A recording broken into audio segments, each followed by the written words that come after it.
Halo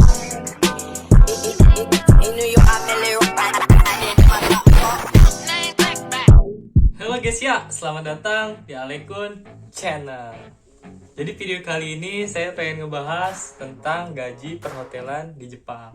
Tapi sebelum itu, alangkah baiknya apabila yang nonton itu klik subscribe. Karena kenapa? Karena bakal banyak keseruan kehidupan saya di sini yang bakal di-share ke kalian. Karena pengalaman itu mahal, kalian gak harus ngejalaninya, tapi kalian tahu ilmunya. Jadi subscribe. Jadi ya guys ya, banyak yang bilang kalau kerja di Jepang tuh gajinya gede, bisa sampai 20 juta ke atas, bisa 25, 27 ya. Banyak yang di-share brosur-brosur sih kayak gitu ya. Cuman memang segitu kisarannya. Tapi namanya iklan, kita tuh nggak harus berekspektasi tinggi, anjas. Apa sih, kita tuh nggak harus kayak yang ngebayanginnya wah banget gitu. Karena kalau kita naruh harapan ke sesuatu hal itu nyelkit. Ini mah review jujur aja ya dari slip gaji gue sendiri nih yang udah kerja di sini gitu di bidang perhotelan. Ini jadi di sini tuh ada potongan pertama asuransi kesehatan sekitar 900.000. Terus ada premi asuransi pensiun itu 1.700.000 rupiah. Kita langsung rupiahin aja ya. Sama asuransi ketenaga kerjaan itu 120.000. Pajak pendapatan nih, ada juga pajak pendapatan itu sampai 350.000. Terus biaya ini apa? Biaya tinggal itu dibagi dua sama perusahaan. Di sini saya kena 1.200.000. Jadi total yang saya harus bayar tiap bulan itu 4 juta rupiah.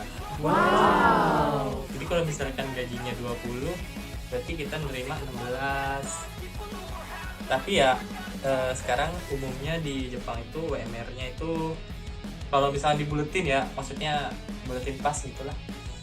Sebulan itu kalau untuk Tokute Ginau bisa sampai 18 juta ke atas deh gitu. Nah itu dipotong tadi, itu potongan pribadi saya aja sih. Cuman kan nggak tahu ya kalau yang lain gitu kan jadi gini loh, sistem penggajian karyawan di Jepang itu mirip-mirip kayak di Indonesia. Jadi pembayarannya itu per jam. Per jamnya berapa, jadi setiap wilayah itu beda-beda. Kebetulan saya ini di Ibaraki. Ibaraki itu per jamnya kalau nggak salah 1.000 One eternity later. 1.000 berapa gitu sekarang. Kalian bisa cek sendiri di YouTube atau di situs-situs website lainnya yang ngejelasin tentang tentang UMR per jamnya di setiap wilayah itu. Di Kyoto, di Tokyo itu beda-beda. Ada yang paling tertinggi sampai yang paling terendahnya. Kalian bisa cek sendiri. Nah, jadi begitu kesimpulannya guys ya. Jadi gaji 20 juta ke atas itu betul, tapi ada potongannya. Jadi pesan buat yang lagi belajar pengen kerja di Jepang, atau pengen buat orang yang pengen kerja di Jepang, itu pesan saya kalau udah jatuh ke lubang itu yang berkaitan tentang itu, jangan ragu-ragu, pokoknya intinya terus melangkah.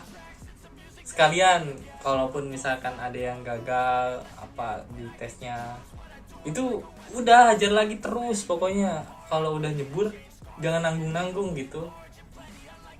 Apalagi kalau misalkan kalian tuh masuk ke LPK ya. Kalau jalur mandiri sih saya menyarankan mandiri, cuman namanya orang kan beda-beda ya.